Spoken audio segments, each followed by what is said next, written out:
Good morning. Good morning. Thank you for joining everybody on Zoom and via YouTube. We are streaming live, so thank you for everybody who has joined.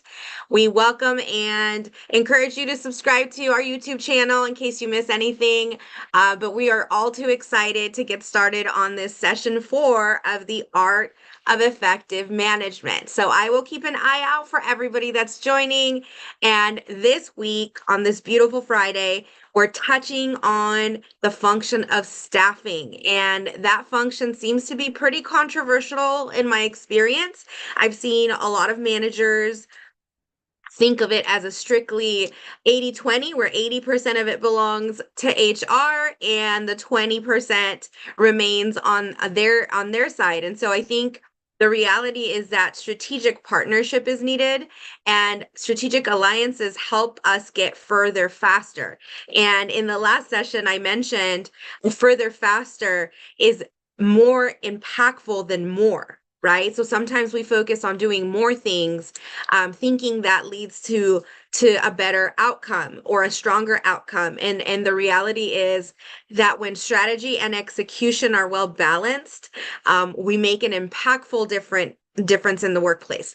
So with that said, I'll keep an eye out for any new participants that join on, but we'll go ahead and get started. So very excited on this morning to be in session 4.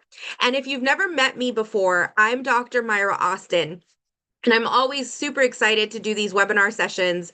It gives us an opportunity to get to know people out there and for them to hear our approach to things and the insight that we're gaining as we're working with clients in the management space. So with that said, I'll share a little bit about who Management Cues is. So I'm the CEO and founder of Management Cues, and Management Cues is a training and leadership company. And what makes us different is that we're backed by neuroscience. We've had our approach and framework tested by neuroscientists and neuroengineers at Neuron. And we've gone through and proven that our framework actually works and that people in our training programs actually do learn and retain information longer than through traditional learning methods. So that's a little bit about us. And if you're curious, please feel free to ask questions and explore our website. But today, what we're going to cover is an overview, a breakdown of the topic. We'll talk about some key takeaways and things that really make a difference. And then we'll walk through resources that you can take advantage of, and then Q&A, and we'll close out for this Friday. So again, we're in session 4, so we're moving right along, and we've made quite a dent in the functions of management. So if you've never heard of the functions of management, you can go back on YouTube and look at session 1 through 3 to get familiar with them. They really are the framework that all managers should be working off of. So as we get started, please feel free, if you have a story or something that you can relate to that you'd like to share, please feel free to raise your hand or put it in chat. Happy to read it to our audience. It makes all the difference when we share our experiences in a learning environment. So let's take a peek at the staffing function. So the staffing function of management pertains to the areas of recruitment, selection, training development, appraisal, and promotion of employees. So like I've said in past webinar series and sessions, what makes this controversial is that a lot of the times, in my experience and in training, as managers start to share, a large part of this is just kind of dumped on HR. And the reality is that when we do that as managers, we don't build the appropriate staffing function management muscle, and we're not able to know where to draw the line, right? Where the handoff should actually be taking place. So efficient planning and execution of the staffing function rests on the manager at all levels of management. So I want to make that clear, right? It is not an HR function, right? And we're going to talk a little bit more about that.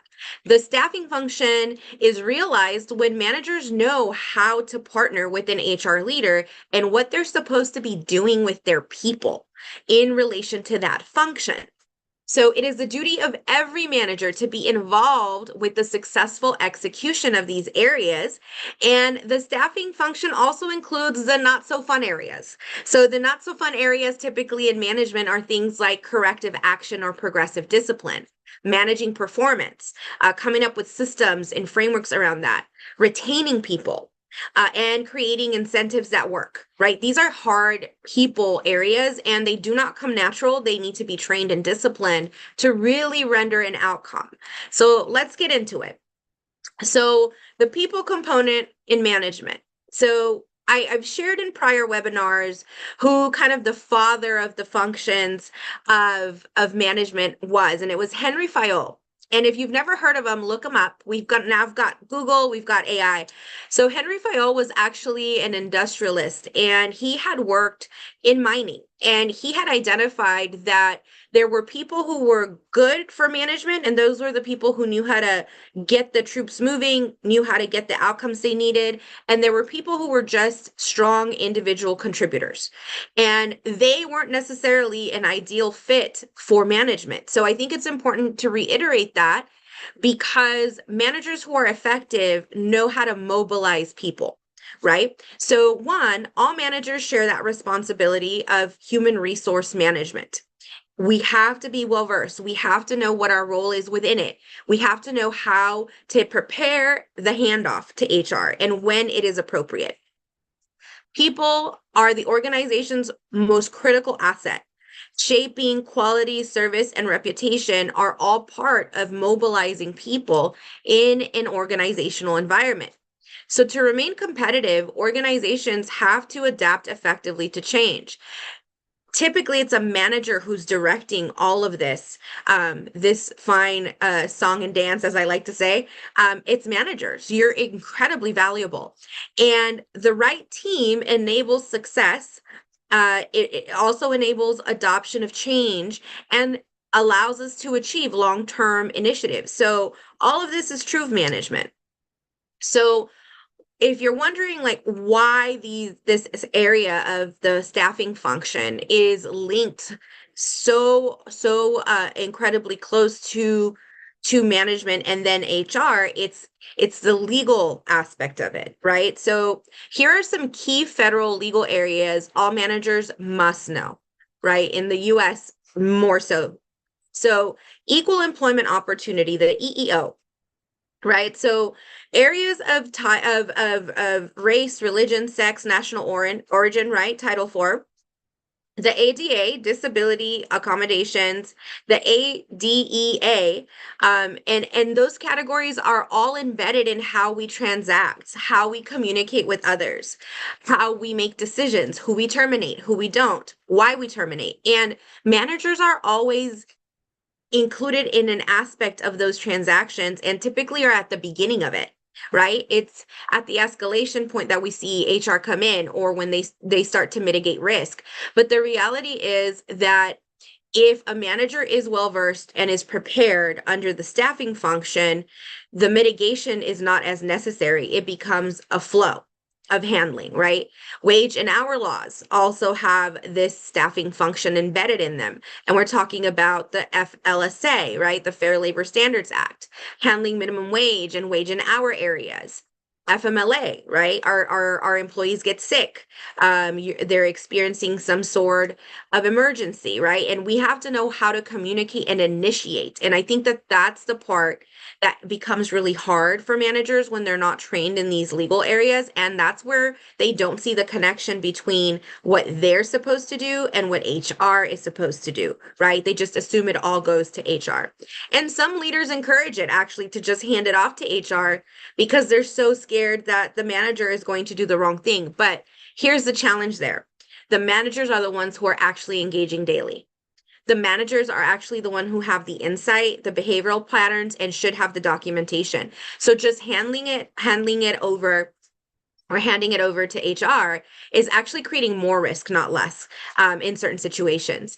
And last but not least, workplace safety, where you run into OSHA standards and reporting obligations. And in the OSHA regulatory codes, you see an immediate listing of what managers should be doing, taking an active role in certain things because of the role that they play in a live environment. So this is why the staffing function is so important. And this is why it's not a nice, it's not a nice to have. It's something that all managers should be very in tune with. So the federal manager responsibility. So here's a breakdown, right? A simple breakdown. They're supposed to be applying policies consistently, which means they have to know what they are, right? They should be avoiding discriminatory decision making, which means that in California, they should know all of the protected classes, right? As an example. They should know when to escalate issues to HR promptly, but they need to understand when it's their job and then at what point it becomes HR's job, right? And so I think what gets blurred in environments is as soon as something happens, the assumption is it automatically goes to HR, and you're actually you're opening yourself up to risk in certain instances, right? You have to know how to handle that beginning part. So key state legal areas for all California managers. So California is extra special. We're incredibly litigious, right? And so it's really important for managers to know their way around these areas and how all of the management functions connect to them. So anti-discrimination and harassment, right? Those things come in terms of compliance training, and we typically train every couple of years, but it has to mean something for managers to really actively know how to recognize. Wage and hour comes up all the time, right? Overtime, meal and rest breaks is where I've seen a lot of breaks in knowledge. And the managers are communicating to other people, right? They're monitoring or maybe not, and that's where it becomes a problem and an absence of impact in that staffing function. Leave laws in California have changed dramatically year over year, especially since COVID. And so if our managers aren't up to date on CFRA, on FMLA, on how to handle that initial conversation or handle accommodation around pregnancy, by the time it gets to HR, you've already had missteps. You've already had the wrong conversations. You've already said the wrong things. And so that's why the staffing function is controversial and why it needs to be embedded in how we operate as managers. And of course, employee classification, which, by the way, this has recently changed legally in California. So it's important for us to know that. When does the law change, right? Are you being briefed on it? And it's not necessarily HR's job to keep you up to date if you're in a management role. You're a manager, that responsibility is embedded in your role. So the state level manager responsibility is this, right? There's federal and then there's state law, and each state has some variance across the board. So our job in terms of state level law as managers within the staffing function is to apply policies consistently, to avoid discriminatory decision making, and to know the difference between federal and state requirements, and what the liability and responsibility is for us as individuals and as extensions of the organization, which are two separate things. And then how to escalate appropriately and why you're escalating at that point. So let's talk a little bit about partnering with HR. So I kind of gave you just honestly just a snippet of the legal areas and why it's not something that's optional. It's something that should actually be mandatory within management. But partnering with HR is something that I've seen in a variation of ways. I've seen in the workplace managers say, just give it to HR, and they forget about their role or responsibility within it. I've seen leaders say, oh, we just have the managers take it to HR. HR will handle it. So what ends up happening in that type of an environment with that type of an approach is that we don't carry our load. So that's one thing. But the other thing is we also burn out the other end. So we burn out our HR partners. Our HR partners can resent us as managers because they know where the cutoff is and where the correct transactions should be happening as part of their role. And we don't. And we're not realizing it, right? So sometimes we create friction instead of a strategic partnership, which would enable success, would bring down the burnout, and would just all around make us more successful. So here are 4 ways that managers can partner with HR in a more strategic, sophisticated, elevated way, right? Identify shared goals and metrics between you and HR. And to me, this requires a sit down, a conversation of how we do things, how we can meet halfway. What does halfway look like in your environment, right? Minimize areas of conflict. What are the pain points that HR feels around management? And if, again, this really does require a grow up type of mentality or mindset when you start to realize that maybe you haven't been carrying that staffing function the way that you should. Creating alignment between what you need from HR and what they need from you as a manager. And again, these conversations become higher level when there's higher transparency and accountability. And we have to come to terms and be honest with ourselves. Am I the kind of manager who even ever thought about this as a strategic alliance? Am I the kind of manager who knew that that stuffing function was something that was missing and that I wasn't being an optimal manager, right? I was just passing the buck. And that's a honest moment. And then keep up with compliance, legal, and regulatory requirements. So early on in my career, when I was like a middle manager, that's when I started to pay attention to what was happening in California. And that's when I started to practice. Every October, I would take a look at anything that's changed for the industry that I was in and terms of employment law in California. And I've done that ever since. And I can't tell you how much it served me, but it served me tremendously. And I've become somebody who's really in tune with what's happening in California legally and for employers and for managers. Now that I'm, running my own company and focusing on the management experience, and it's really opened up the way that I look at not only the employer role, the HR role, and the management role, but how we experience things in the workforce. So I encourage you to build some sort of discipline around that, because at the end of the day, if something happens and you're held personally liable, I love the chatter. I'll check it out right now. So at the end of the day, if something were to go awry, right? A judge is not going to say that you're free to go or aren't going to receive penalties of any sort because you didn't know, right? Not knowing is not necessarily a legal defense. And I'll go ahead and read chat. Thank you for chatting. I love it. Okay, it says this all starts with the job description. The job description needs to be well written to include qualifications such as soft skills, listening, collaboration, EQ. Too many times the managers only focus on tasks instead of responsibilities. And I completely agree with that. Actually, one of the things I look at first when I go into environments that are having challenges or where we see that managers aren't really fully realizing their role, the first thing I ask for is the employee handbook. And second is the job description. So great call out. Thank you. Thank you for calling that out. I think that we don't do a good job of fully sharing, especially with new managers, what the management role should look like, feel like, and sound like, all of those things. So great feedback there. Keep it coming in chat and feel free to raise your hand if you'd like to speak. Okay, so staffing decisions and legal risk areas. So that looks like hiring and promotion decisions, performance evaluations, progressive discipline, terminations, and layoffs. So within the staffing function, managers have a very active role in these areas. Again, we are the gatekeepers, so we have the insight, right? And I have some more here. Let me see here.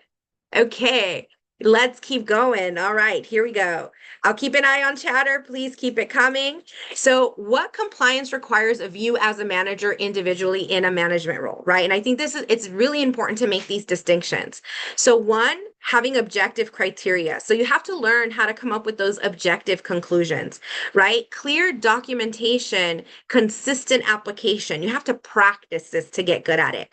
And HR consultation before action, knowing when to tag them in and what kind of questions to ask, right? How to partner.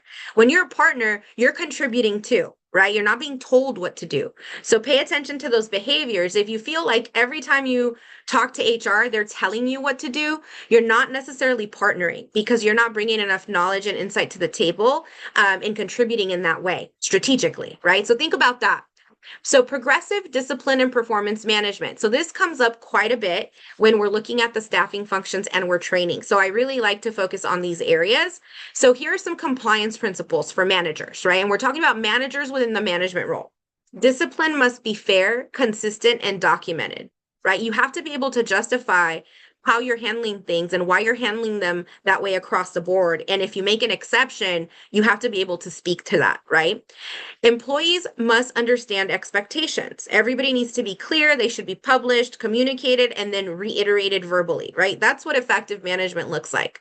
Corrective action should be proportional and job related. It should focus on things like performance, not personality, right?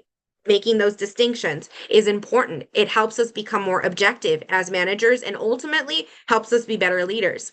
Manager best practices are these: address performance issues early. Don't wait 30 days later to have somebody remember why they did what they did or what happened, right? Don't do that. Address it immediately. Document facts, not opinions, and make sure you're able to make that distinction. What's a fact? What's an opinion, hearsay, or gossip, right? And that is completely separate, and it requires discipline. Dealing with people is not always easy, right? And involve HR before formal discipline or termination. So before making a decision that's going to have a lasting consequence, tag them in. Right. So that's an example of one instance in which it makes sense to tag them in and it's appropriate. Right. Partnering with HR is a compliance requirement. Right. So if you look at your business units as resources and you're being strategic, you're going to know when to tag each one in. And it's going to be ultimately for the best outcome. Right. Not necessarily because it's the easiest, and not at all times. And we have great chatter going on. I love it. So we have a chat here and it says it's important for managers to take emotions out of the discipline process. Yes, thank you for sharing. It is so important. It is also difficult sometimes, especially if we feel connected to our employees or if we naturally feel like we like some employees more than others, which is a human thing, but we have to discipline it. And the rest of the chat says, in order to be fair, the manager needs to ask, did the employee know what the requirement was? How did they know? Did I tell them, show them? Is it written somewhere? Accurate SOPs are vital. So great examples. Thank you so much for sharing and chatting. Completely agreed, right? How we create transparency, that's a muscle and it's a staffing muscle, right? It's us lending to that success. So managers are not alone. Right, which is why we have to learn how to strategic partner. HR ensures alignment with federal and California law. So they ensure that the alignment takes place on behalf of the employer, but managers provide the operational insight and documentation. So I also think that it's really important for us as managers to know how important we are. And sometimes we don't get enough credit in that space. I think that's what I also experienced and have observed. Managers are very important. You're very valuable. And if nobody has ever said it to you before, I'm saying it to you now, right? It's the reason why I'm focused on the management experience. When to engage HR immediately. So there are certain things that happen in the workplace that are just largely focused around risk.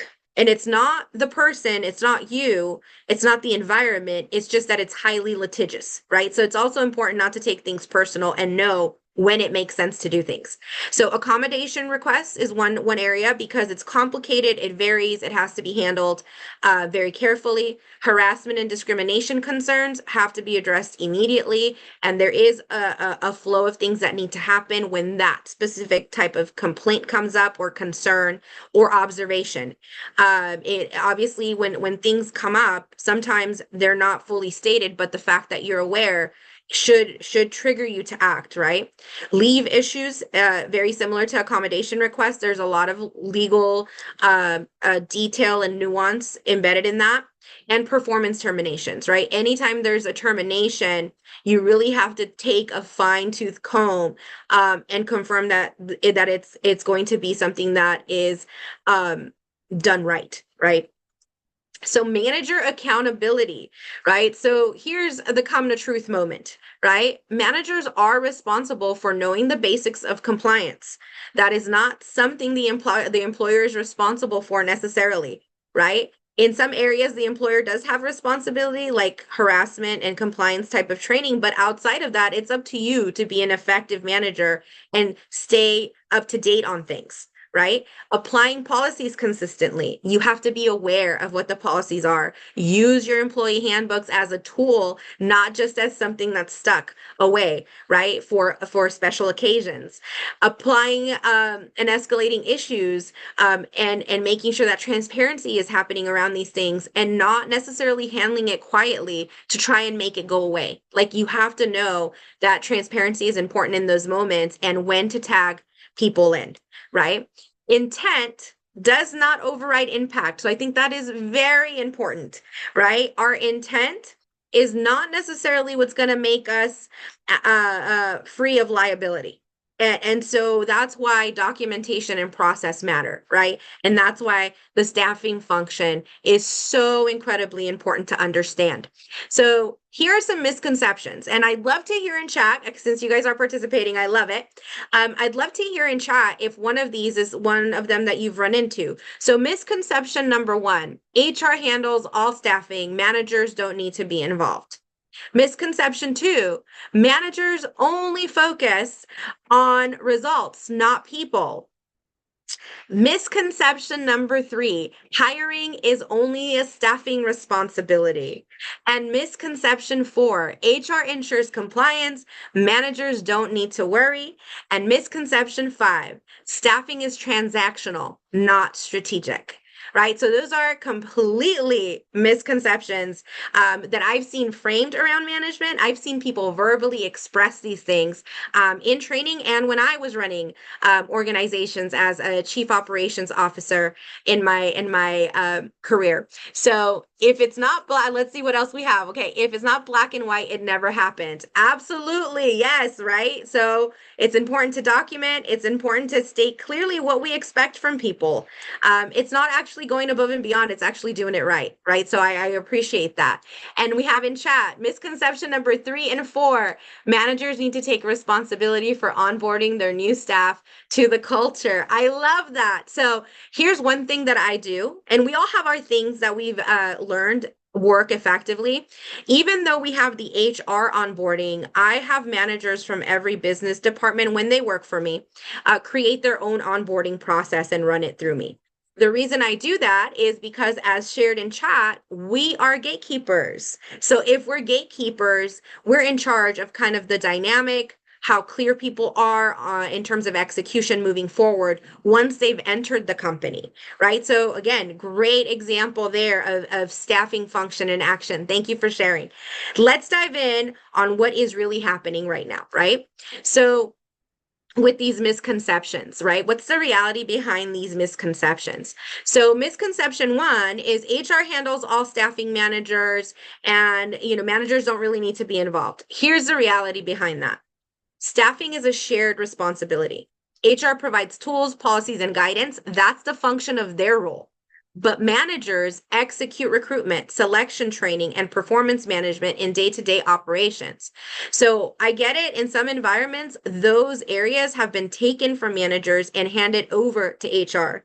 That is not strategically sound or sustainable. So I'm just going to say that as a chief operations officer and an operations leader, that creates chaos and it doesn't distribute accountability fairly. And I know that it exists, but as a knowledgeable manager, you should know when something is structured correctly and when it's not. So misconception number 2, managers only focus on results, not people. Here's the reality behind that.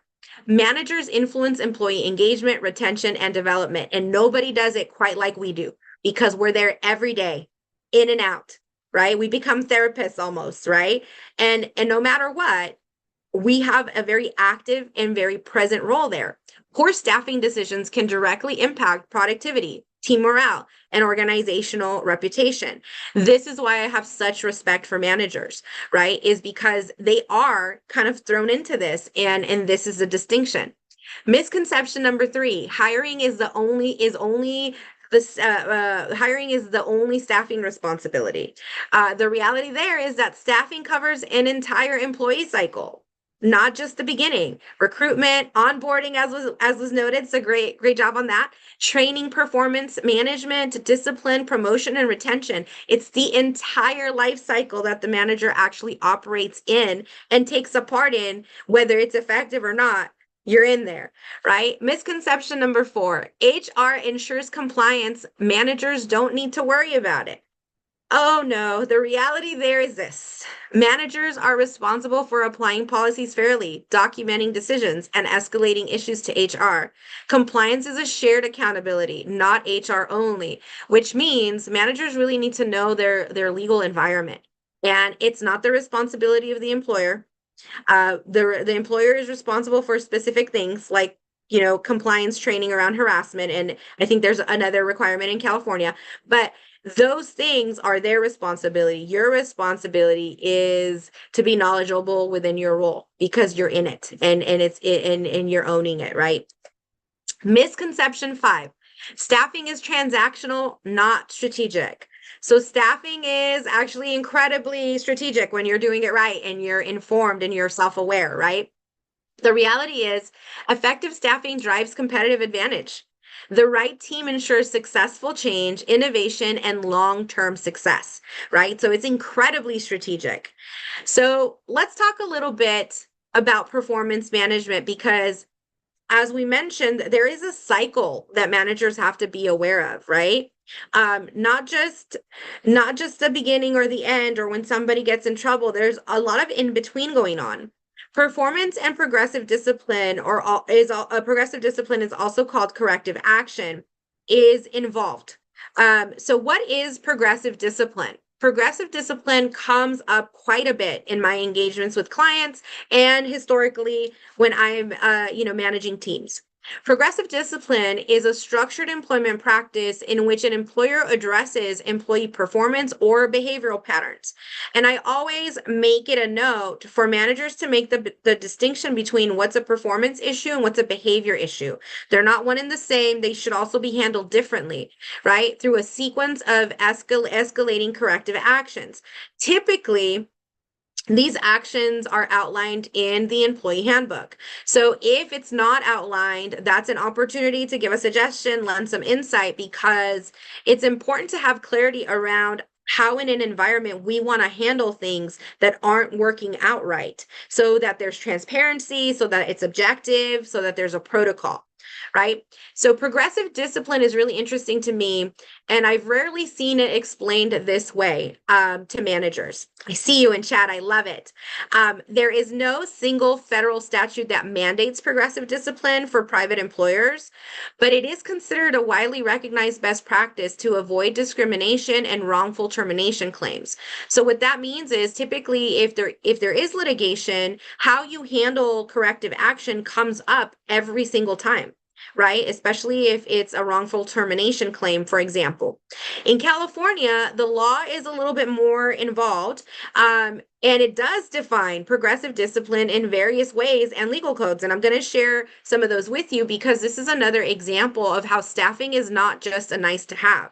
The staffing function is something that should be labored and managers should very much be trained on. And in chat, we have, it's always helpful when the manager focuses on the process and not the person.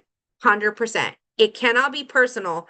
It has to be something that you're following the same way for everybody, right? Otherwise, you open yourself up. Managers, it says in chat, are responsible for managing. Failure to manage is also a reason to discipline. 150%, right? We're held to the same standard of performance because we've agreed to be in this role, right? And we have to know what the role is made up of, what we're held to. We should also know when we're legally liable for something, personally liable for something, because there are cases in which that happens. So progressive discipline under California. So I always like to share this with managers because it's kind of an aha moment.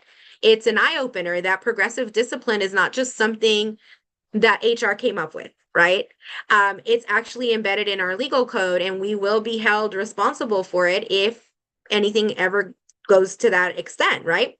So under California Code of Regulations, Title 15, 3392, progressive discipline is defined in the public sector. Okay, so there is a difference between public and private, but the point is that if it's defined, we're probably going to rely on that fundamental definition for a lot of different reasons. That's typically how legislation works, right? So how it's defined in law is that It is written preventative, corrective, or disciplinary action, providing an employee with notice of departmental expectations, an opportunity to learn from prior mistakes, and correct and improve future work performance. So, this is what progressive discipline or corrective action should look like, should feel like, and should sound like, right? California Government Code sections 19570 and 19589 govern disciplinary proceedings for civil service employees, right? So this is, of course, for the public sector, but think of the logic and think about what it's saying, right? These statutes allow discipline for cause, and cause is defined as incompetence or insubordination, and permit progressive steps as reprimands, suspension, demotion, or termination. Reprimands may be part of progressive discipline. So really quick, just to gauge the audience, because I think that this is really important, let me know if you were familiar that there was a legal code around progressive discipline. And you could just put yes or no. You can message me in private too if you don't want to share it with everybody. I think that this is really important because this highlights what moves the staffing function from nice to have to must have. So here are some core legal principles of progressive discipline, right? And these are kind of best practice for everybody. Employees must be given notice of performance or conduct issues and a chance to improve. And that's part of the cycle, right? Discipline should be consistent and reasonable based on the facts. Documentation of performance expectations and disciplinary steps must be maintained. Serious misconduct. Okay, so now serious misconduct is something that is severe, right? And that requires a different thing. You can operate outside these cycles and not necessarily take the steps because it's that serious, right? Can justify more severe or immediate disciplinary action, even if earlier steps are bypassed, if justified by severity. So, one thing I have seen, especially with junior managers, is they think they have to wait and follow the steps, and the reality is they have to learn how to pivot and how to identify the exception. So that's a training opportunity for sure. But here's an example of the typical framework I start with, just to give managers a feel for what the steps look like. It could vary from environment to environment. The employers do have an ability to be creative around this, but this is just a standard, right? So what progressive discipline looks like in practice is the first step is counseling. We're talking about it, and we're documenting that we talked about it, right? And details around it. There's a verbal warning that's a little bit more stern, and it's, don't do this. And then the written warning. Okay, we've already talked about it. Now it's in writing, and outlining consequences. And then it escalates in step 4 to either a suspension or something a little bit more formal. And then lastly, escalates to either termination or a different, more severe course of action. So typically, this is what every manager should be ready to step into, should feel confident around how to speak during each of these steps, should have documents like write-up forms readily available. All of that is part of a seamless execution of this staffing function. So the performance management cycle is actually not that complex if we're aware of it, right? So we should be following a cycle that looks like this, where we're planning, we're monitoring, we're reviewing, and then we're rewarding, right? And we're managing against this cycle to track whether we're actually coming full circle within our function of staffing. And so sometimes managers get stuck, right? They get stuck on planning and don't fully execute all the way. They get stuck on monitoring, but don't go into the reviewing where we're improving and we're checking to see if the system actually works. And then they never get to rewarding, which is when you start to see impact on things like retention, right? We're not hitting that full circle. So one thing that I like to point out, right? Once we move past progressive discipline and we start to play in performance, there are critical distinctions that we need to start making. One of those is the difference between an incentive and a reward, right? So an incentive is proactive. It's to get employees energized about something for an intended outcome, right? It's a motivating factor. And if the incentive is working and works for your group, the dopamine increases from a neuroscience perspective, right? They're activated. A reward is retroactive. So a reward is after the fact. It's the result of actually achieving something that you needed them to achieve, or it was a team goal or an individual goal, right? And it looks a little bit different and it feels a little bit different. So I think that it's important to recognize these distinctions, because sometimes we fail to get the right motivation, and it's because we aren't clear on how we're working towards each of these areas, right? Okay, so we're at the end, and I'm going to wrap up with these key takeaways from today. You had a lot of information thrown at you. Some of it might be new, some of it might not be, but cohesively, the picture of staffing should be a little bit more balanced, right? So HR provides strategy, guidance, tools, and compliance support. That is the function of their role. Managers apply, execute, and live. And live, I can't say that enough, and live the staffing function every day. Every day, we need to have well-roundedness around these areas. And it takes practice. It doesn't come easy. The performance management cycle is part of successfully executing that staffing function of management. So hopefully today you got a feel for, it's important to know the functions. It's important to know the legal and compliance environment.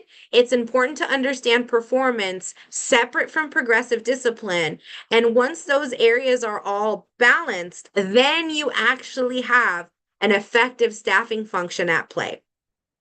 And last but not least, number 4, collaboration is what equals successful staffing, right? Successful staffing is going to have to include the right degree of partnership with your HR leaders and professionals. Okay, so with that said, I'll open it up to Q&A for a few seconds. I'll take a look at YouTube and see if there's any chatter there. You've been great participants. Thank you for being active in chat. I really appreciate that. It always makes such a great difference. And if there are no questions, I'll go ahead and move us into the close. Thank you so much for being here today. So training resources and support. So you're going to get us a copy of the recording, a copy of the deck for registering and participating.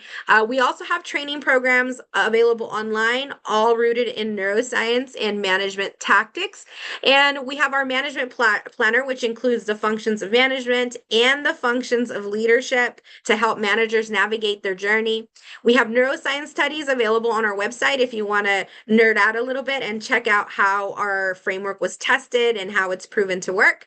And if you're curious about anything, you can always schedule a free consultation with me, and I'd be happy to answer any questions. And we offer management membership programs monthly to support managers individually, as a team, and even executives month to month. And as of late, we're just opening up nonprofit offerings for our nonprofit folks out there. And last but not least, on January 31st, which we're almost there, if you enroll, just set up an appointment or want to enroll in any of our programs, you get a 30% discount. So make sure to take advantage of that if it's of interest. And this was our 4th session. Next week is our last session. So on Friday, February 6th, we're going to be focusing on harmony and action, the neuroscience of coordination and collaboration, also components of the 5 functions. So with that said, thank you so much for joining, and let me know if you need anything from it, and I'll catch you next time.